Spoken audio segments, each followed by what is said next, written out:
We're about to start live streaming now.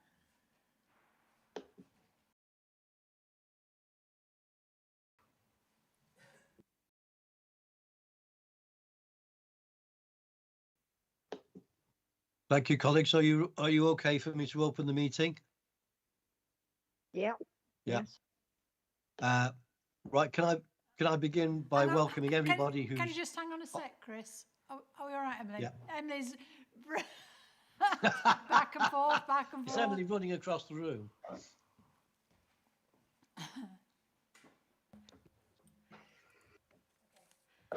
Sorry, Chris. Are you okay if I just open it up?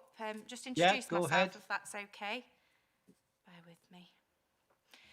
Good afternoon, everyone. I'm Emily Wilcox, Democratic Services Officer and clerk in the meeting today. We've got a few people attending on Teams. If you are attending on Teams, if you do wish to speak, if you just raise your hand on the Teams function or type speak in the chat, I'll be keeping an eye on it. We were due to receive opening reflections by Jennifer King this afternoon, but she has given her apologies. So I'm going to pass over to Chris Burke and Cherry Edwards. Thank you.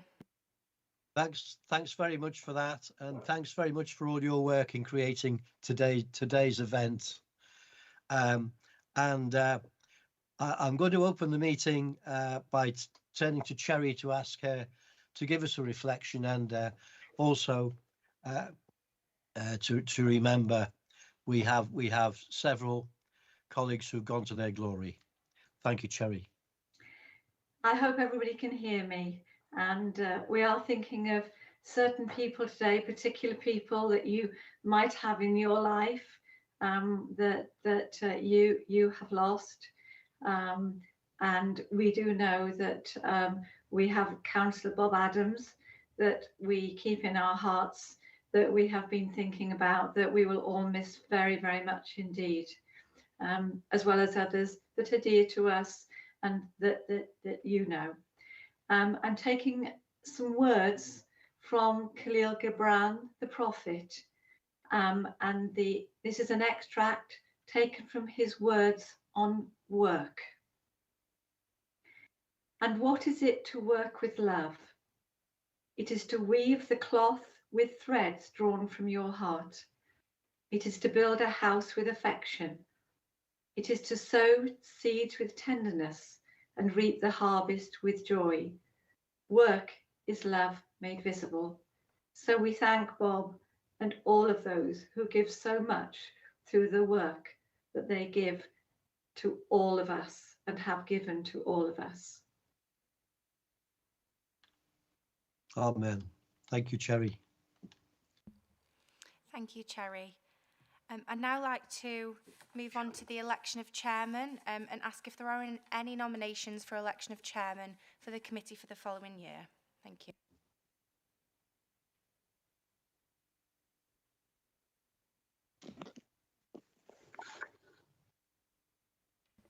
Cherry.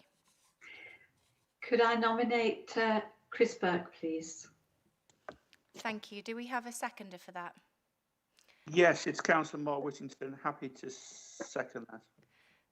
Thank you, Councillor Whittington. Can I take a vote? Could everybody who agrees with that please raise their hand? Those on Teams could just raise their hand. Thank you. That's unanimous. Just before I move on, do I have any other nominations? No. Thank you. I'll pass over to Chris. Thank you. Thank you very much for that, and thank you for your confidence, colleagues. I'm very honoured that you would ask me to do this again.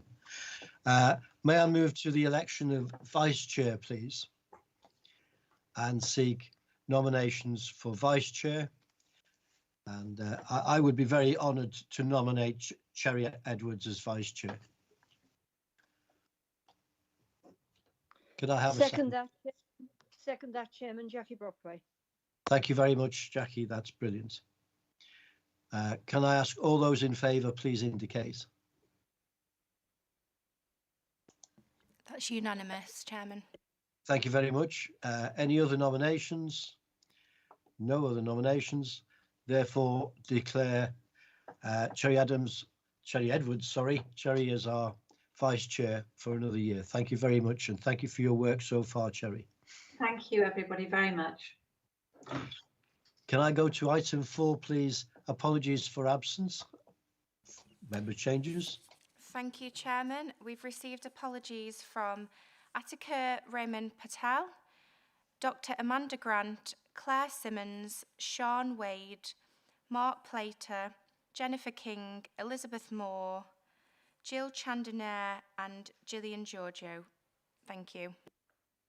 Thanks very much for that, Emily. That's brilliant. Item 5, declarations of members' interests. That's generally about councillors. So if anybody has a declaration of interest, please indicate. And There's nothing from the chamber, Chairman. thank you so much. If you do find as we proceed that there is something you're concerned about, just do indicate. Going now to item 6, minutes of the previous meeting of S.A.C.R.E, 6th of July. If you like, I'll assume that you've read them. Why wouldn't I? So if I just run through items 1 to 4, just indicate if there's anything there. Items 4 and 5. Item 6. Item 7. Item 8. Item 9.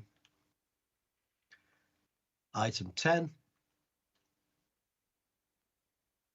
Item 11. Items 12 and 13. Thank you for that, colleagues. Do I have a proposer and seconder approving the minutes, please? Would you like me to move? I'll move the minutes if somebody would just like to second. Yes, Chris, I'm happy to second.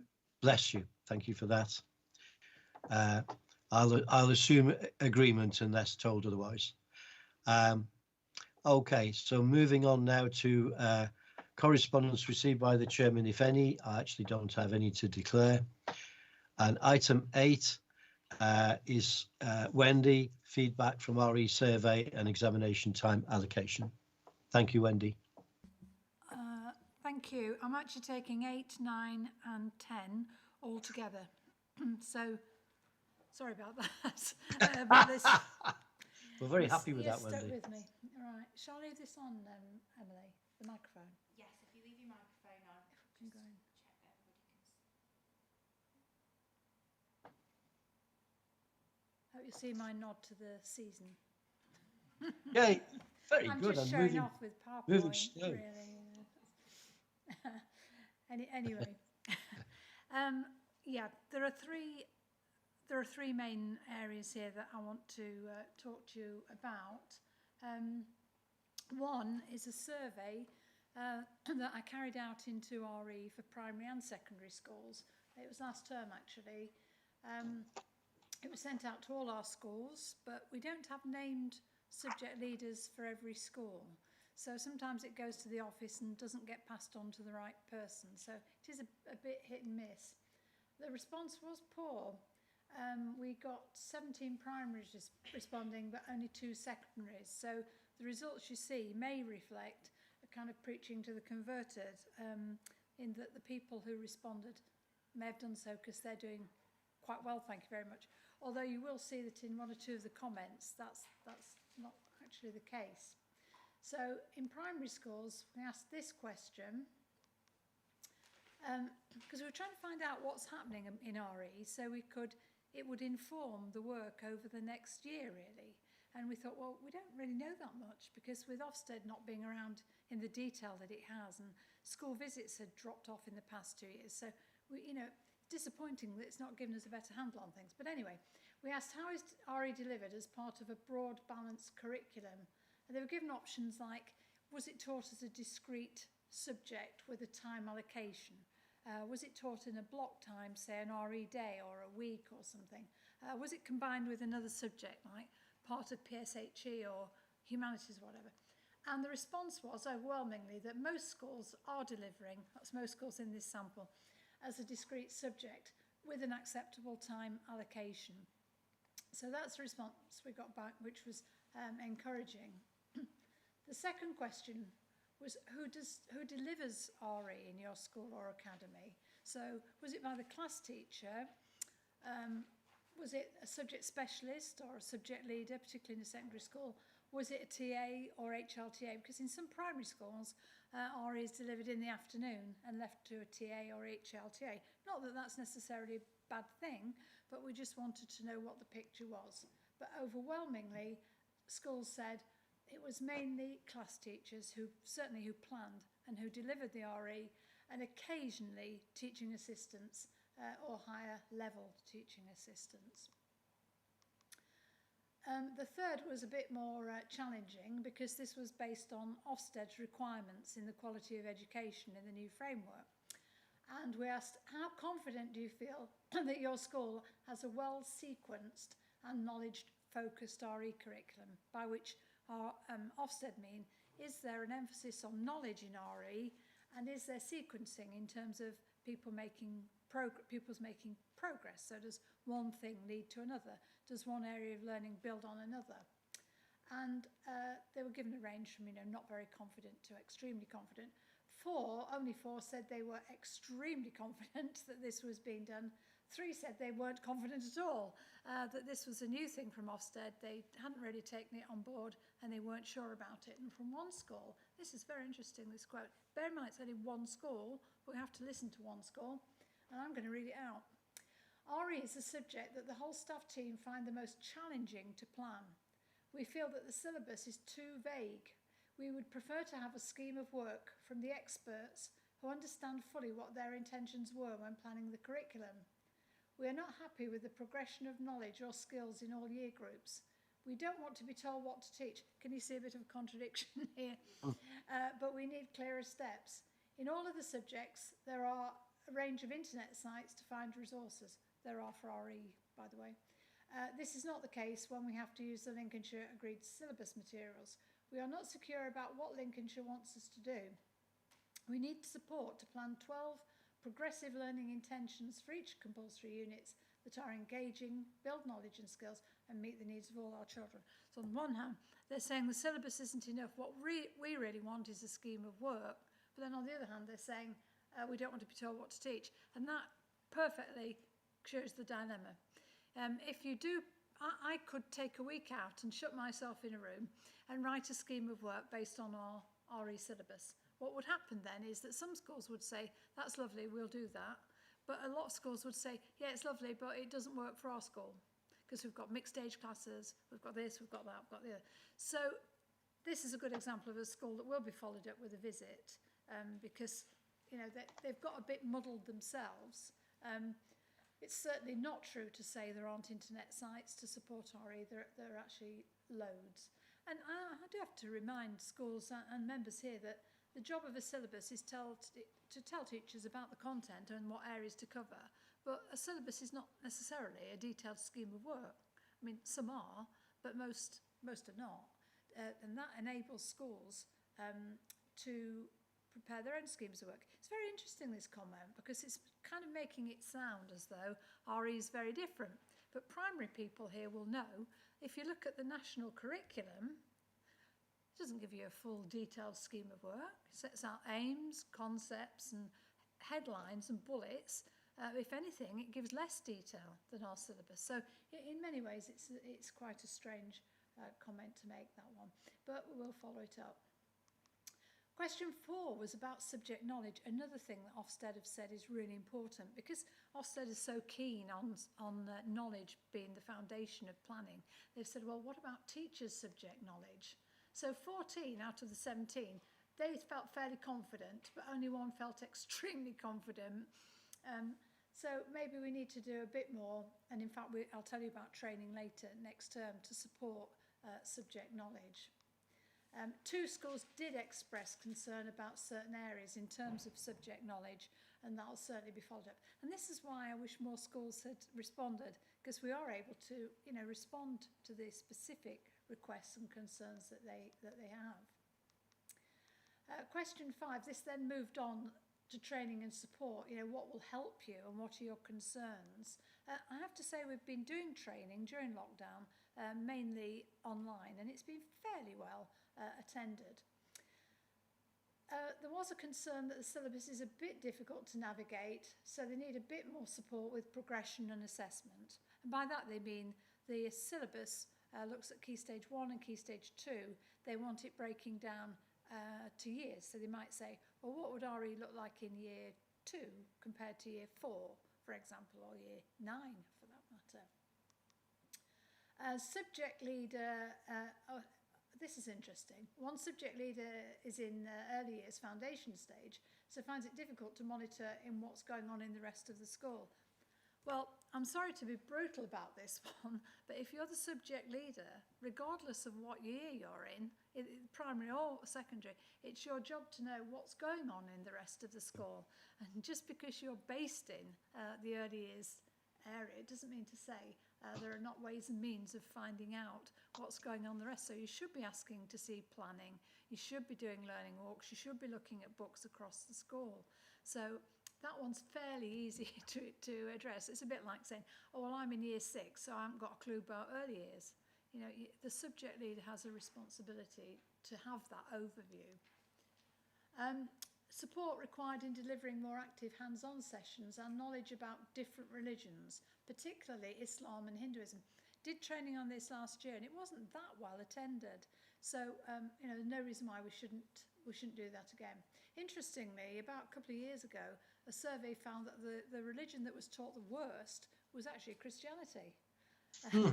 So it's interesting they came up. So my own experience, just about 3 weeks ago in teaching a group of teachers about leadership in RE, found that their knowledge of Christianity was extremely weak, and things that I just assumed they knew. This was a training session I did with some teachers, and I'd assumed they would know some fairly basic things about, it was actually about objects in different churches, and they didn't know. And they said, well, we don't have this subject knowledge. So I think they're right to identify that as a need for support. They also want a bit of help on planning and using different resources, and really to know what high quality teaching and learning looks like in RE, and perhaps at least a model scheme of work. So what is good RE? So that question raised brought some quite good responses. And help for non-subject specialists, of which there are many, particularly in primary schools. So, you haven't got a clue. I mean, it could be said of any subject, couldn't it? I mean, if somebody plonked me in front of a class of year 6 and told me I'd got to teach science, for example, I wouldn't know where to start, because it's certainly not my subject specialism. So I guess for all subjects, you've got to think, I'm not a subject specialist. Where do I find out the basics? What's a reliable website or whatever to help me? And as a matter of fact, RE teachers get quite a lot of support compared to some of the subjects on the curriculum. Okay. And then we asked a question about lockdown. Was it RE taught via remote learning? I was interested there to see whether or not schools had just concentrated on English and maths, really. But overwhelmingly, yes, it was included. One school said it was only taught in certain year groups. Another said it was sent home as home learning, but they didn't have much evidence to show it had been completed. But there was no significant catch-up work required. So it wasn't left out of the picture during lockdown. In secondary, only 2 schools. First one, RE was taught, or is taught as a discrete lesson, 1 hour a week in Key Stage 3, taught by subject specialists. It's an academy. They use a different syllabus with a focus on inquiry and skills. Not quite sure how that's going to fit with Ofsted's knowledge-based approach, but we'll see. Oops. Subject knowledge leader fairly confident that the school has a well-sequenced and knowledge-focused curriculum despite the inquiries and skills, and believes that teachers are fairly confident about their own subject knowledge, and gave us details about examination options.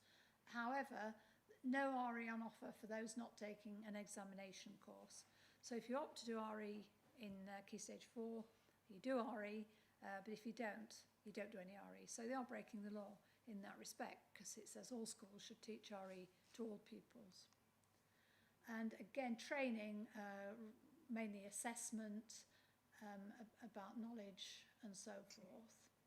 That's, assessment of foundation subjects like RE has been weak for many, many years, but Ofsted have now brought it into the spotlight. And during COVID, RE was taught via remote learning. No significant catch-up beyond a gap analysis, just a quick calculation of what kids had missed. And finally, in the second school, again, RE taught as a discrete lesson, 1 hour a week, subject specialists, very confident about sequencing knowledge, thinks teachers are very confident. 100% here offered and entered for GCSE. Training needs just came up as more resources for Hinduism, no issues. So that was pretty well a picture of a good school there. Okay. I'll just come back to that a minute. I'm going to pause it because that's the end of that item 8. So, Emily, if I just open that to questions, because if I do that at the end of each, it's easier than trying to do questions in the middle. So, does anyone want to make any comments or ask any questions about that survey? And then I'll be moving on to the next bit. Yes, please. Yeah. Cherry? Yes, could I ask, in terms of question 4, is it possible that we could survey schools to ask them if they would welcome schemes of work?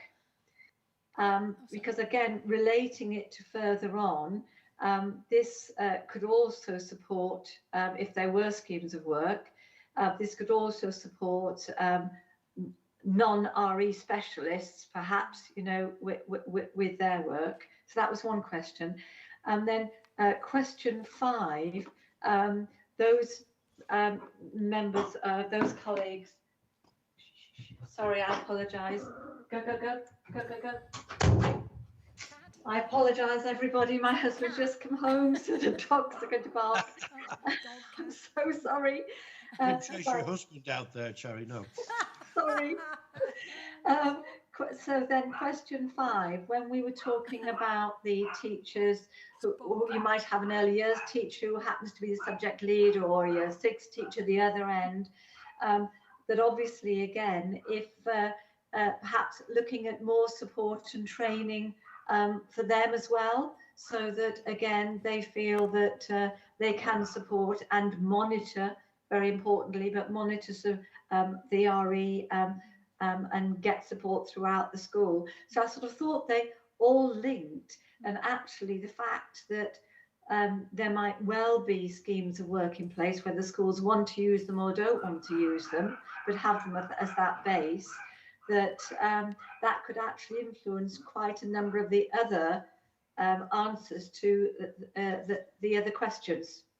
Yeah, my response to the question about schemes of work is very much in line with what I said earlier, though. It's very difficult to put together schemes of work that suit everybody because, as we were saying just before the meeting started, all schools are different, and trying to come up with a scheme of work that would cover all aspects of the syllabus for all years would be incredibly difficult, not least in terms of time. Because if all schools said, yes, this is what we would like, I'm not quite sure where the time would come from to write those. That's one thing. The diocese has produced some plans that look a bit like schemes of work, but I think schools have to actually buy into those. But my main issue around it would be planning schemes of work that would suit everybody. However, we could look into it a bit more detail and ask schools what they would actually like to help them. In terms of support for subject leaders, when I come on for training and planning for next term, I think, Cherry, that question will be answered then. You're right. Okay. You know, yes, and I absolutely agree with you. I mean, it's been going on forever, hasn't it, with regards to schemes of work? Yes. all the way through my teaching career, Definitely. particularly about RE schemes of work. But it would be very interesting to hear what people have got to say, even if, as I say, it was a case of, you know, buying into some of them. But I just thought it would be a very interesting question to ask. Yeah, thanks. I'll follow that up and see what schools have to say about it. That's for sure. Thank I'll you. do that. Yeah. We've got Councillor Brockway on Teams, and then we've got Councillor Baxter. Thank you.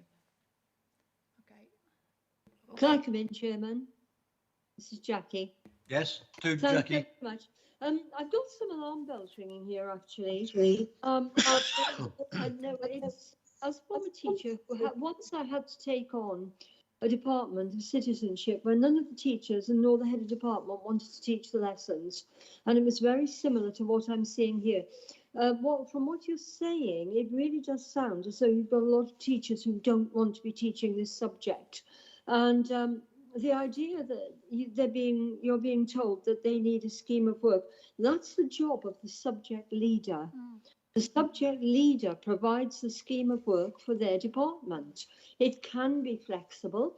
There are hundreds of schemes of work on the internet. Other schools, some schools, I think Thomas Telford used to advertise their schemes. You can buy schemes, lesson plans. So I would sense that there's some reluctance, partly because if they're just given a syllabus and then there's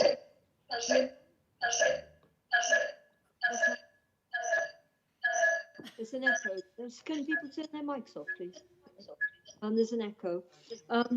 If they're being given a syllabus without any direction in the schemes, that will require them to do a hugely disproportionate amount of work for one lesson a week. It takes a good year to learn how to run a syllabus properly, and that really does need to come from the subject leader. If the subject leader isn't a specialist, then I would say that the school does need some external help. But direction towards these schemes online would be enormously good. The other thing I would suggest is that maybe they could have one or two model lesson plans. A practical RE lesson, a more academic RE lesson. But even then, those are online and they're free. There's so much stuff out there. It would take you years to get through it.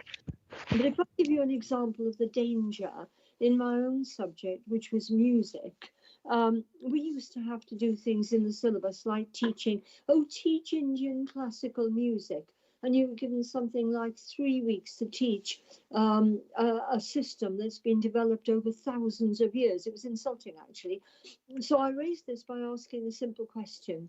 When we came to the point of having to teach Indonesian gamelan, Balinese and Indonesian gamelan, about which I knew nothing and had to go and learn, the person who was teaching the teachers, as it were, said, right, you do this, you do that. So I put my little hand up and said, okay, we've just listened to a performance. Can you tell me if it's a good performance or a bad performance?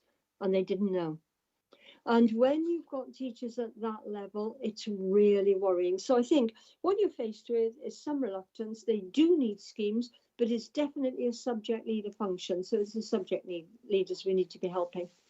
Okay, thanks so much, Chairman. Thank you.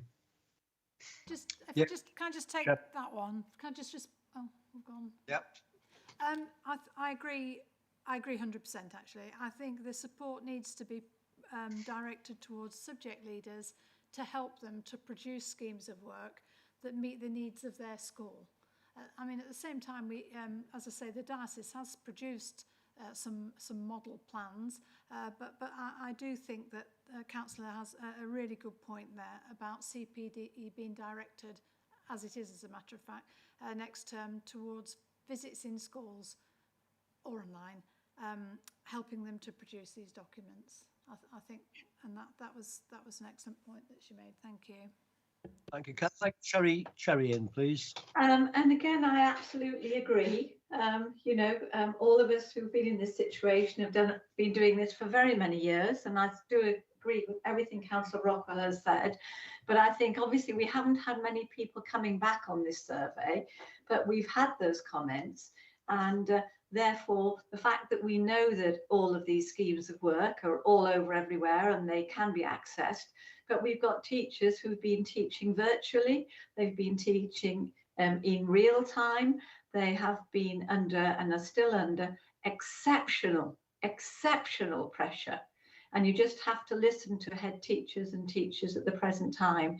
So I think it's a case of trying to find out from them and knowing that everybody at each situation is completely different, but how can we give them, if you like, that overall support to be able to get them to the place that they need to be for their school. And so I actually agree absolutely with Wendy and Councillor Brockwell that looking at all of this and getting the right fit for these people who are trying their hardest.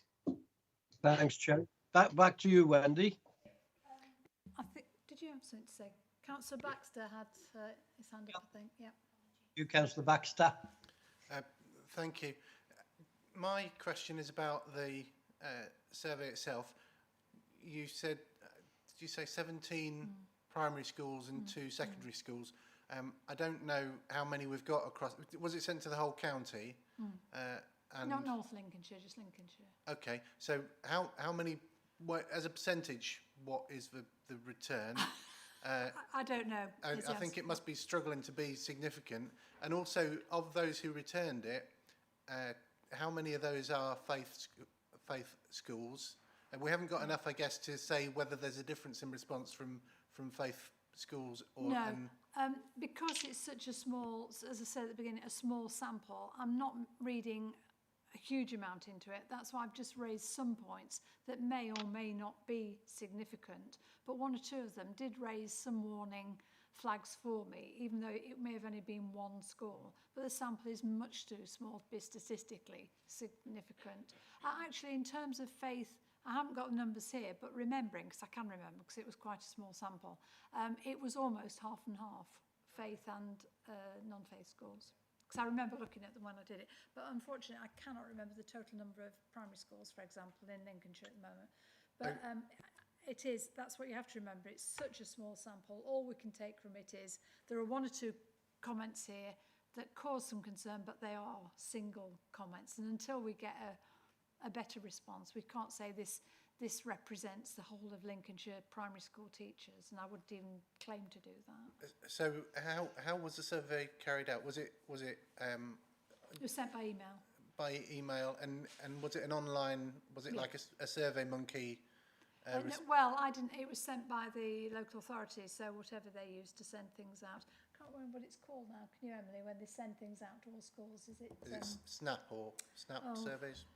I'm sorry, I can't remember. Did that bit's out of my control, so I can't. Did it require someone to physically fill in a form? Yes. And send that back as an attachment to an email? Yes. Yeah, that might be part of the reason why it was so well, maybe, low. But I'm restricted by what I don't do that bit. I construct the survey, but what the local authority does with it and how it sends out is entirely their. Then we need to educate the local authority about how to conduct surveys, because if you ask people to go to the faff of attaching something to an email, they're much less likely to do it than if you send out either a Survey Monkey form or whatever the local authority equivalent is. Well, I agree with you, and actually that's partly why I've raised the responses today, because it was to respect the people who had bothered to send them back. Absolutely, yeah. That I wanted to say these people did bother to respond, and therefore we should take some account of what I said, not because it is statistically significant, but I take your point. And I don't know if the original email was followed up, whether it went via the head or via the office. Both actually, because there was a belt and braces type approach, because the local authority sent it out in whatever way they send these things out, but then I also sent it out to named coordinators that I know, so they had a double shot at that as well. Can I ask, Wendy, when we say the local authority, do we mean the county council? I mean Jill. Sorry, Jill. We mean Jill. Oh, diocese. Sent it out. No, it's not to the diocese. I don't work for the diocese. It's the local authority. So that's the county council, is it? Yeah. Yeah. I'm just thinking, perhaps we could ask Emily to perhaps have a discussion with county council administration along the point that Ashley raises to see. Yeah.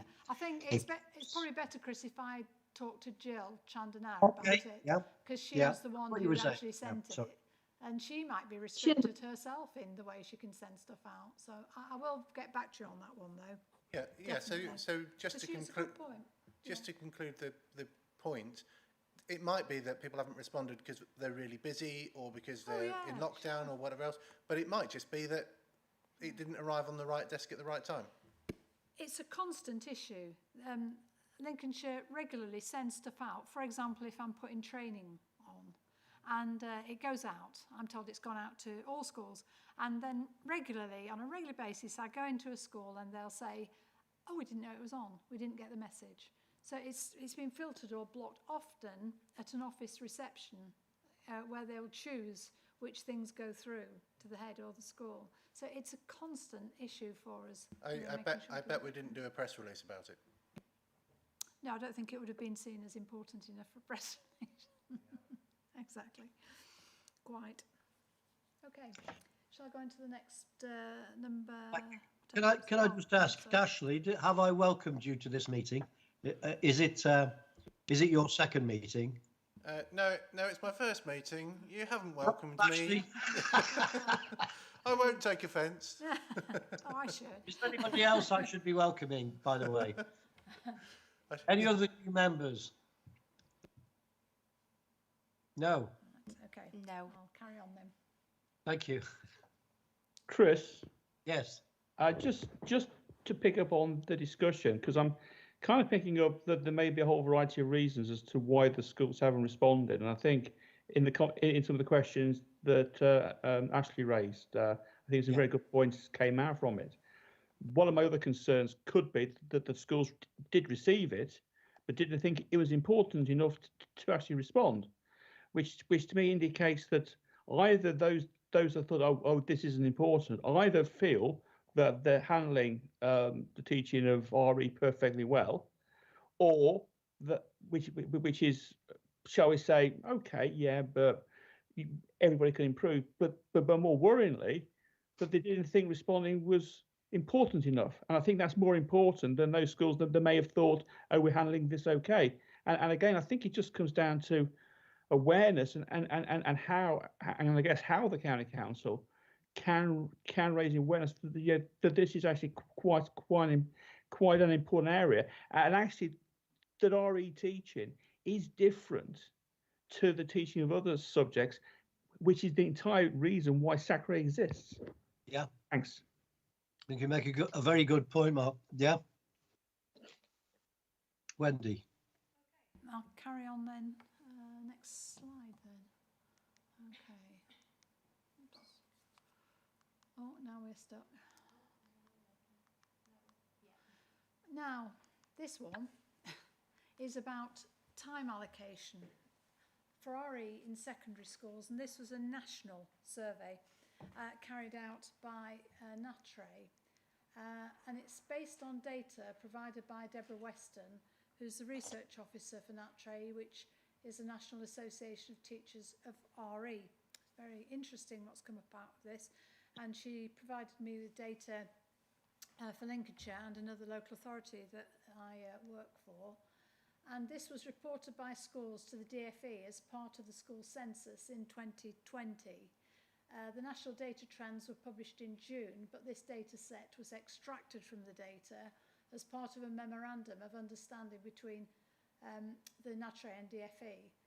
So 2,928 schools were included in the sample, which includes the majority of state-funded secondary schools, but not all. Some have not reported any data this year for a variety of reasons. You'll see why I say that in a minute, because data's missing from some schools, and we shouldn't assume one thing or the other. You'll see what I mean in a moment. But what this raises, the things that I'm going to show you in a minute, are, again, red flags for us and possible follow-up in some secondary schools next year. So it's the data showing the hours taught, or time taught, from years 7 through to 13 in RE and philosophy. And these schools reported no hours at all allocated to RE.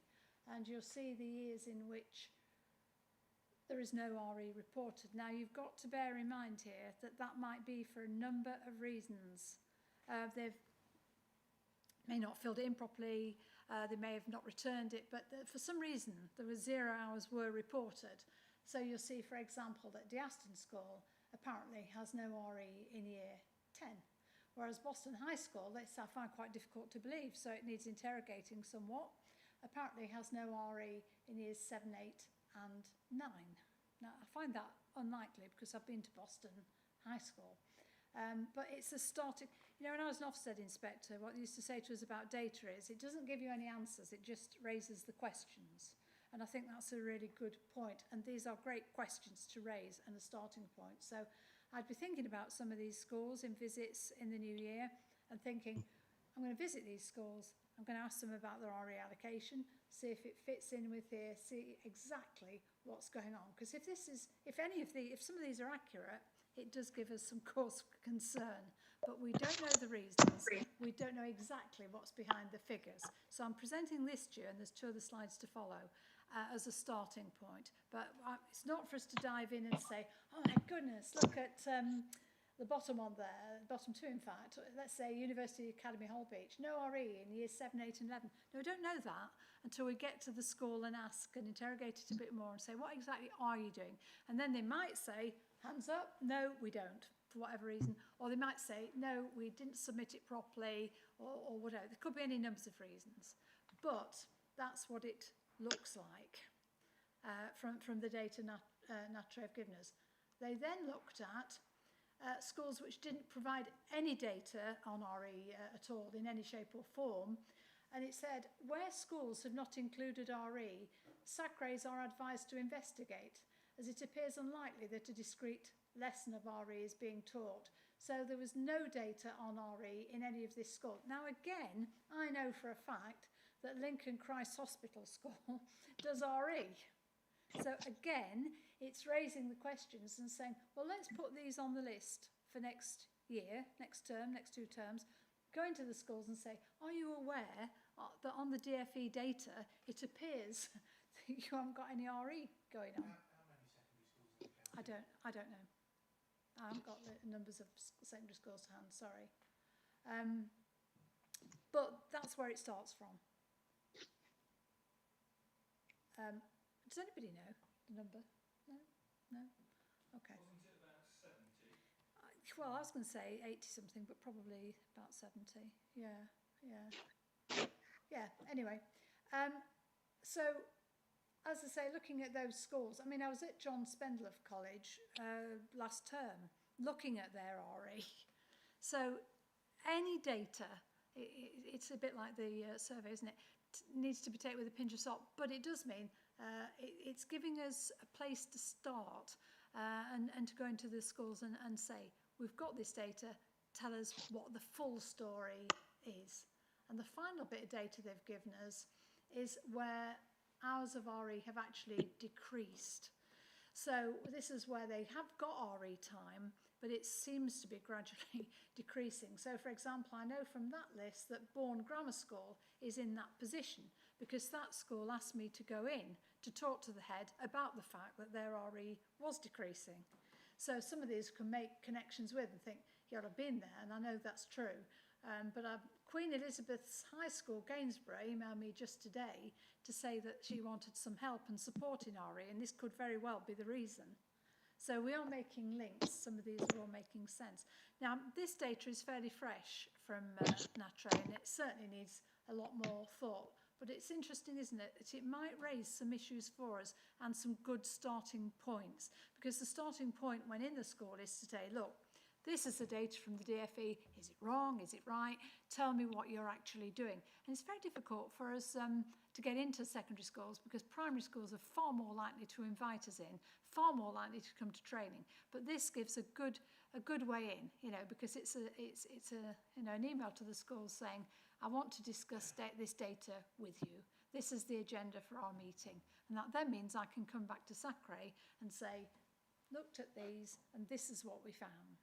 and hopefully some of it's going to be a lot more optimistic than it appears from some schools. I mean, it says decreased.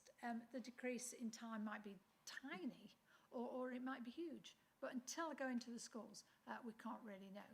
But I think you'll agree it's a good piece of work done by S.A.C.R.E and something that we can work with. Because in the past, we've worked on examination results. We've had the examination result data for the annual report, but of course there haven't been any examinations recently, so we haven't had that data to kick off our visits to schools. So I'm quite pleased with this information they've given us, and I think it will inform some visits and training next year. So I can't answer any detailed questions about those. I can only present you with the data. But I think everybody will agree that it's useful stuff, and I hope they provide us with it year on year, because year on year we'd be able to compare, make comparisons about the schools that fall into them. Sorry, are you able to interrogate the data any further? This is all I've got. Oh. What I'm showing you. That doesn't strike me as very useful. Oh, it's useful to me. Is it? Yeah. If you're saying that if you go 2 slides back, that you... I mean, it begs lots of questions. For example, if you look at Thomas Middlecott Academy or University Academy Holbeach down the bottom, it appears that somebody somewhere has said year 9 and 10, they are getting hours. So whoever filled in the form for year 9 and 10, saying that they are getting hours, has left out years 7, 8 and 11, and that's... Yeah, I'm not saying I'd visit every single one. No. I'm just saying that the data doesn't appear to be complete, and the data that does appear in 2 slides' time, saying that there's a decrease in hours. Yeah. If it's decreased from 10 hours to nothing, that's a different issue than if it's gone isn't that from... what we want to find out through the visit? Oh yeah, but I just think that wherever this has come from, it Well, they can't find that out, can they? They've been looking at every local authority in the country. it depends what question they're asking. Okay, right. Yeah. So the interesting thing will be then, just arising from, I can't always see who's speaking. Was that Mark speaking there, or Ashley? No. Sorry? It was me, Chair Ashley. Thanks, Ashley. Sorry. I'm struggling with the screens here because I can't see everything. But I think the interesting thing will be then in the next few meetings is looking at the responses we get from the schools we visit as against this data. But I certainly think Ashley's got a point in terms of, can we look at ways of improving data? But one of the things we've struggled with this year is we haven't had the S.A.C.R.E annual conference, where I think some of that detail about data collection and usage is likely to be more gone into. I don't know if you agree, Wendy, but I think is that broader issue, isn't it? I'm confused by what you're saying. That's not our data, that's S.A.C.R.E's data. So we can't improve that data because it's not our data. We can just look into some of it and see what it's telling us, if anything. I'm not sure what you mean by a S.A.C.R.E conference. I suppose what I'm saying is I noticed when I went to S.A.C.R.E conference that they had some sessions where they were developing, trying to develop ways of gathering data. No, that's S.A.C.R.E you're thinking of, not S.A.C.R.E. Yeah. That's right, yeah. So that's S.A.C.R.E's national conference. Yeah, so it didn't come from them, it came from S.A.C.R.E. Yeah, I know that, Wendy. What I'm saying is that at our national conference, there is that debate about gathering data. Yeah, well, you're right. I mean, we had much more access to it, didn't we, before? But if examinations come back online, we'll have that back again as well, because I'd like to match the exam data with some of that info that we've just looked at. That would be interesting. Yeah. Oh, thanks, Ashley. Okie doke. Anything else? Okay, go on to the next one then. Right, everybody's favourite bit. I just wanted to give you a bit of an update on Ofsted, because inspections are back again and schools are getting quite anxious this term I visited several schools in Lincolnshire in person, not just remotely, to help support them because as well as doing the RE, I also do school improvement work as well on curriculum support. And schools are getting worried about it, and they're worried about the deep dives. They're worried about not just RE, they're worried about other deep dives. And there's all sorts of things going on at the moment. And so let's just have a look. I had a quick look on the Ofsted website at reports from September to December. I mean, as you'd expect, there aren't many that have come through. It takes quite a long time for Ofsted reports to actually get through on their website, but these are all in the public domain. So now inspections are carried out under section 5, that's the more detailed one where you get separate grades, or section 8 where you get an overall effectiveness grade, and they're usually, for example, where a school was previously good when it was its last inspection. So there were 6 schools that I picked out off their website. Funnily enough, they were straight down the middle. 3 were section 5, 3 were section 8. And these are the deep dive areas. You see, in this sample, there wasn't an RE one, but not to say, of course, there won't be. Phonics, early reading, maths, English, science. I mean, those first 3 are nearly always, well, they are always deep dives, always. In addition, though, we had three of those were science. PSHE, 2 of them had that. PE, geography, computing, history, DT, and art. So RE escaped in this particular sample. Now, do you remember, perhaps I don't know about people who are here, but way back when we used to have very detailed reports on SMSC and British values. Now, although that's still a vital part of inspection, and in fact, spiritual, moral, social and cultural is still what Ofsted call a limiting judgment. In other words, schools can go into a category if it's not done properly. Despite that, they're not been that upfront about mentioning it in inspection reports. And I was talking to one head teacher who said to me, oh, the inspector talked to me for at length, about 2 hours, about SMSC, British values and all that. And we came out really well, and then it wasn't even mentioned in the report.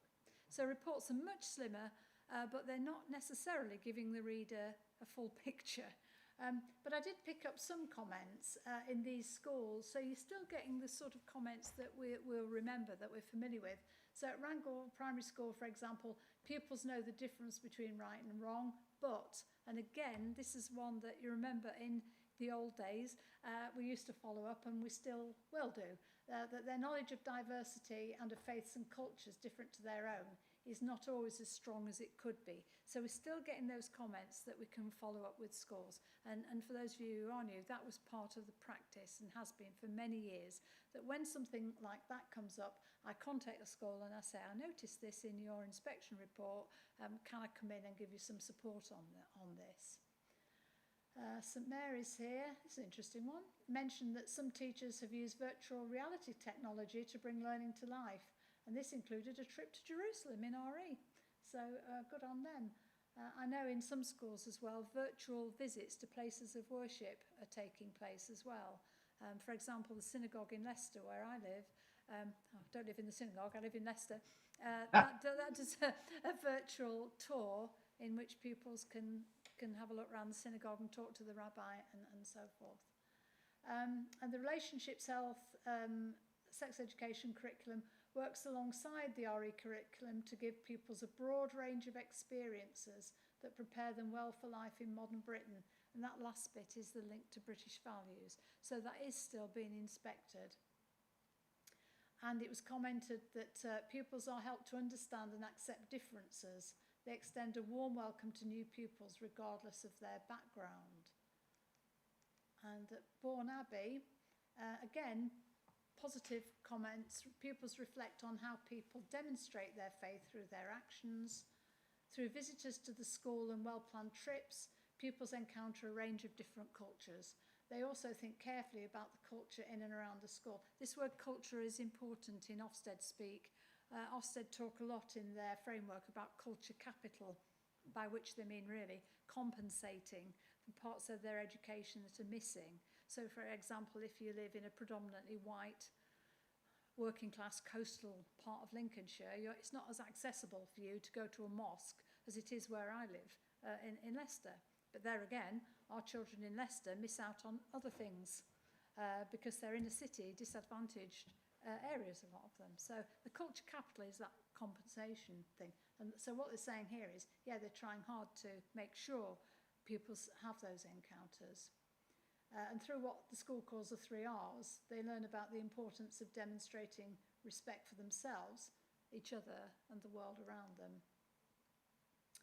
And Malton Chapel, pupils told inspectors how staff teach them to respect everyone, and they learn about the different lives of communities across the world.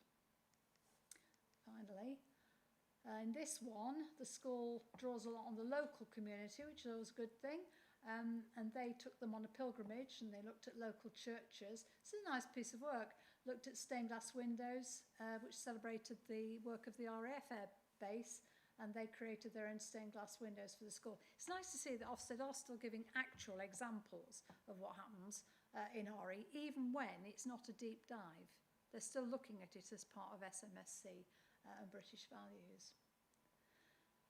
The areas for improvement, this first one, that links back to the first school we just looked at. So they're saying that, yeah, if they've not got enough detailed knowledge of diversity and faiths, that must be addressed. And you've got to think of ways in which you're going to do it. I just make this general point because it includes RE as well as other subjects. Nearly all of them had general points about curriculum coherence and sequencing, because that's a really central part of inspection these days. And these were the overall judgments at the end. So you see those top section 8s, they were ones that schools were good at their last inspection. They've remained good. And Bourne Abbey was previously outstanding, but I've missed a bit off there. Cherry might have information about this, I don't think, but has now moved to a different category. But I'll come back to that one.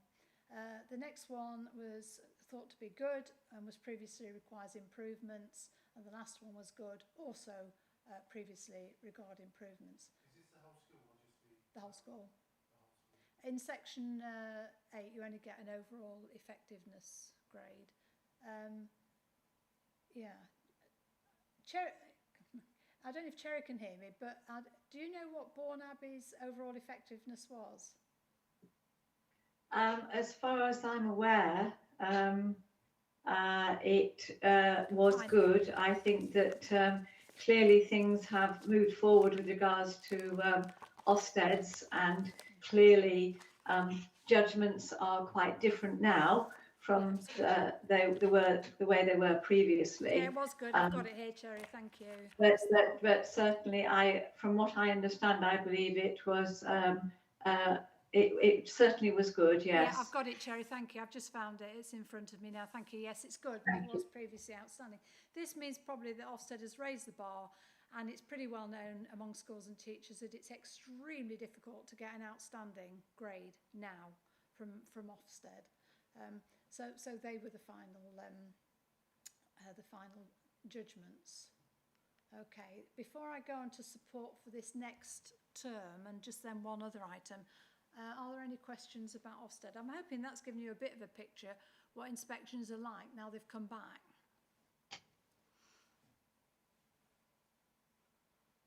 No? We'll have more information on that as each term goes on. I'll be able to give you more information, and hopefully we'll get more RE deep dives, so we can look at the sort of things that happen then, and we can find out from teachers what sort of questions they're being asked. I mean, I know what sort of questions they'll be asked, but I want it to be confirmed by teachers. Remember, all schools, apart from voluntary aided schools, can have deep dives in RE. And this does put subject leaders under a lot of scrutiny that they're not used to, and they've not had that for a long, long time. So that's another reason for us providing support for them. Okay. Okay, a couple more things then. So, putting all that together, what support are we going to provide for schools? And I say we because there's me, and as you know, I'm just part-time, but there's also Gillian Giorgio, who's the diocesan advisor. But this particular support is just by me. This is the local authority support for the spring and summer of 2022. In February and March, we've got online training and real training in the summer. This is on issues mainly around progression, sequencing, leadership, subject knowledge and so on. So this picks up things that people have said are areas of concern, and it's support for subject leaders, which I'm so pleased about because that's been raised as an area that needs addressing.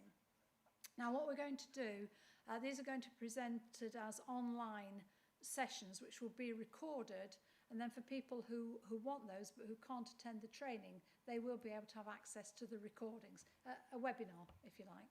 So all schools will be able to access this, and we're really hoping that will provide the support people need. And then hopefully, but who knows, in the summer we might be back to real training with real people in a real place. I don't know. A new introduction, also designed to support subject leaders, this is a new one, is an RE health check. Schools are being offered this, and I will carry it out, which means I go into school or support them online, depending which is the most safe at the moment. And it includes looking at their policy, planning, assessment, preparation for deep dives and so on. It's a little package of support, lasts about a couple of hours, and they get this for no charge because it comes out of my paid time. Now, because I only work for so many days a month, there is a limit to how many of these I can do, but I can tell you now, and you probably won't be surprised to know, there's been a fantastic response to this, and a lot of schools want to have these, and I'm hoping that they'll have a real good impact on what schools are doing, and that does link with things we've been talking about previously, doesn't it, in terms of what people are able to do. So I'm really looking forward to doing that, but keeping on top of them and booking them all in is proving quite a challenge at the moment, and I think some certainly will be online, but schools are so keen, and the sign up for the first one, the online training, it's off the scale. We've had loads and far more than usual. So I'm really, really pleased to say that support's in place, the take-up is good, and I'll be able to tell you about the impact of it next term. Okay. Just before I want to go on the last one, which is a slightly personal one. Any questions on that? Yes. Sorry, I thought I saw Councillor Brockwell's. Yes, Yeah. she is. Sorry. Please don't think I'm being rude. It's Brockway. Oh, so sorry, Councillor Brockway. I do apologise. You don't need to, but it may as well get the name right now. Oh, Okay. thank you so much. It's all right. Wendy, one of the things I was thinking while you were talking is that one of the best ways to get people on board is to actually make the material very easy for them to access. And one of the things that I was always grateful for in subjects where I wasn't a specialist was material that I could use with the children in class. So, for instance, interactive games that could be used on the whiteboard, where you could put the children into groups where they're participating and learning by teaching each other.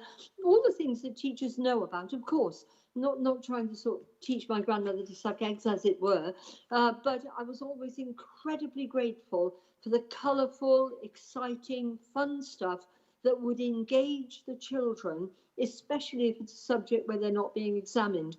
When it comes to webinars that people have missed, I can tell you that the chances of most of them doing those at the end of the day, I would say, would be very limited. If a secondary school teacher sees 100 children in a day, which I certainly did, that means 100 pieces of classwork and 100 pieces of homework to mark at night, if they all do it. There is no way I'm then going to sit down and listen to an hour seminar, to a webinar, to actually then go away and prepare another lesson. It isn't going to happen. Their big problem is probably not willingness, it's time. They really, when they say teachers are pressured, believe me, that is an understatement. They do things in spare seconds, not in spare minutes. And so, I mean, for instance, if you're changing classes, by the time one class leaves and another has arrived, you can have marked 2 books that you've got sitting on the desk. So that's how pressured it tends to be. So if you could point them towards lively, fun, interactive stuff, or even stuff that they can do by taking the children to the IT suite and on the computers and have records, it honestly, it'll be so engaging and so helpful. Thank you. Yeah, thank you. And I'd say, bearing that in mind, because I also was a secondary school teacher, having I don't know how many pupils during one day and virtually no free periods, so I know what that's like. The webinars are designed to be broken into sections so they can be looked at in sort of bite-sized pieces. So, for example, in a primary school, 20 minutes could be used in a staff meeting and talking about planning. Then another 15 minutes could be for the teacher to think about resources in the sort of way you're describing. So I have designed them with that in mind. So they're not just a great big block of sort of knowledge that you have to listen to in one go and take in. So I think they will work from that point of view actually. But thanks for that. It's a good point. Thank you. Sherry? I think also as well, I agree with everything Councillor Rockaway says, absolutely. But I also think as well that that leaders within school and schools should see it as a very important part of the training. So I think that obviously the pressure in schools at the moment is very great, but it is very important, and Ofsted will look at the amount of time that teachers have for training, etc. And it is something that they're looking at. So I think that obviously if head teachers and senior leaders know that this training is available, but actually it's seen as training and as Councillor Rockaway says, absolutely not fitting in those tiny moments or non-moments of time that teachers might have, but actually to be seen as NB for training. Yeah, I agree, and I hope we'll get some good feedback on these. I think I do think subject leaders are going to be pleased with the support we're offering over the next 2 terms actually, because I think compared to other national curriculum subjects, RE subject leaders are getting a pretty good deal in Lincolnshire. Well, I think so anyway. Good. Okay, shall I carry on and finish my... So I think between Gillian Georgiou and yourself, I think that is the case. Yeah. Well, I hope so. Well, 3 things now really, just in 3 separate things to finish. One is that it does look as though the budget for next year from April has been agreed. So we will be able to start planning for after April. We're always a bit on tenterhooks this time of year, as you know. But it doesn't look as it's been reduced, which is absolutely great. And as you know, that gives me the equivalent of something like 4 to 5 days a month to do this work. So that's really good. We can press on with that. The other thing is, it's not on the agenda anywhere. I just wanted to say there is a company, some of you know, well, Cherry might know anyway, those of you teachers, there's a company called Focus Education, which produces some excellent support work, publications, training, webinars, all sorts of things online. And guess what area was noticeable by its absence?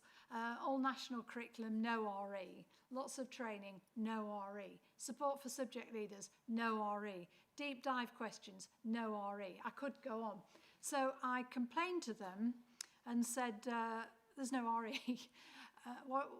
Why? So the end result of that is I'm now working for Focus Education on a part-time basis and have produced what they call, so far, a mini clip for us, it's about an hour long, for a staff meeting to raise the profile of RE. I'm doing 2 training sessions in the spring term and lots of other things coming up, and PSHE as well. So the moral of that story, colleagues, is if you start complaining about something, be very careful, because then you'll end up doing the very thing you're complaining about.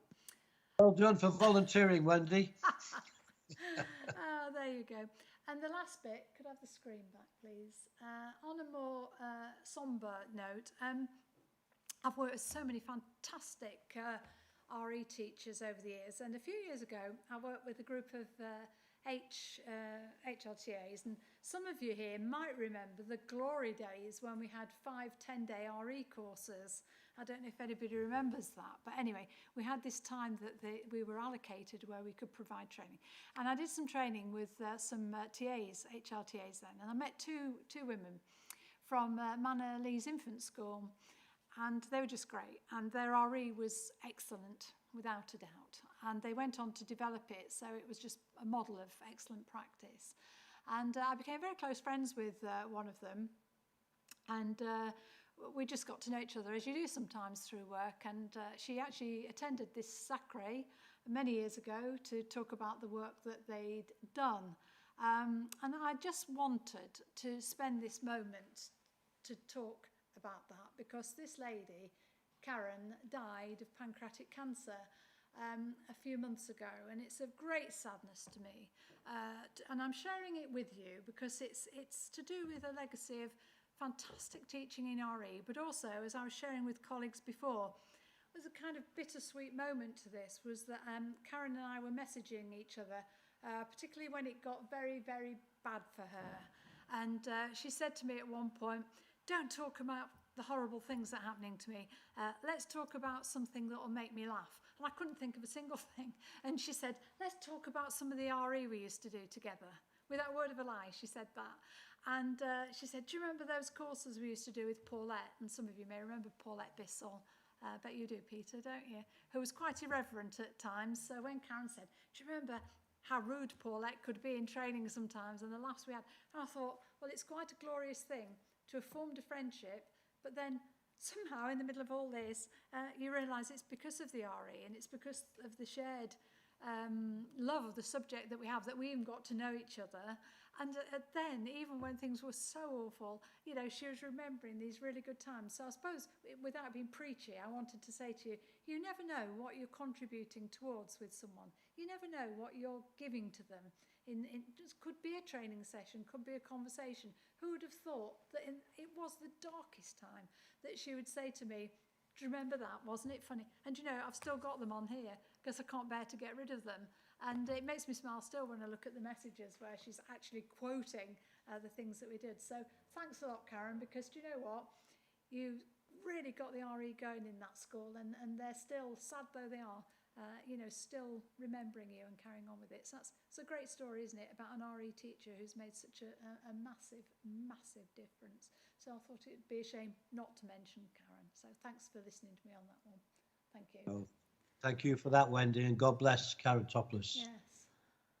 And good that we've remembered her. Yes. And also our county council colleague Yes. earlier as well.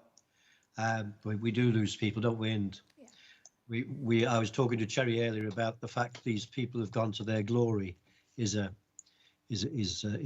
thing. But no, Wendy, that was quite moving. Thank you very much. And Wendy, does that take us to our Dyson update? It was just the paper that we've got in there. She didn't forward any more comments on. No, Chris, I think Gillian sent her paperwork, but she's not here to talk to it, so there were no significant issues. Yeah, we're happy with that. Okay, thank you so much. Could I ask for a volunteer to do reflections at the next meeting? Well, we've got Jennifer who would have done it today. Oh, that's So we right. could do Well, that, yes, couldn't we? we'll accept that. Yeah. Chairman, I think Claire Simons, Oh. she also nominated herself, so that Oh. might be one for the meeting afterwards. Oh, that's unusual. Yay! You've got a spare. Yeah. Let's make that decision then. Thank you very much, both of those people. If we can put them down. Should we do for, one for one meeting, Chris, and then one for the summer? please? Yeah. If Emily, you'd make a note of that, please. That would be great. I think Councillor Mark Whittington has put his hand up. I think I can see that. I'm Thank not sure. Do you Yes. want to speak, Mark? Yes, thanks, Chris. It's not to offer to sadly to do reflections, but just to make members of the committee aware that Bob Adams' funeral is tomorrow. It's at 11 o'clock at St Mary's Church, North Parade, Grantham, and there's quite a few people going down there, I believe. Then at 12 o'clock, there's a cremation, private family cremation at Grantham Crematorium. But then at 1 o'clock, there's a wake in the Grantham Guildhall Ballroom at 1 o'clock. So if anybody is still in the Grantham area tomorrow and would like to attend, those are the arrangements, Chris. Thank you. Thanks very much for that. That's really important. If anybody's able to get to that, then I'm sure they'll be pleased. Thank you so much for that. That's brilliant. if I could go to date and time of the next meeting, scheduled 2 p.m. on the 22nd of March 2022, and Wendy and Cherry and I may meet before then. In fact, we'll certainly meet before then, but we might meet in between if Wendy thinks that's an idea. And colleagues, I think that we've reached the end of our meeting. So unless there is anything else anybody wants to mention, I'll move to close the meeting and thank you very much for attendance and for all the great contributions you've made. And again, I'd like to welcome Ashley and anybody else that's attending this meeting for the first time. Thank you very much. Okay, thanks, Thank Chairman. you. Chairman, can I catch you briefly after the meeting? Literally. Yeah. I'll wait. Yeah, if you can hang on. Thank you. Thank you.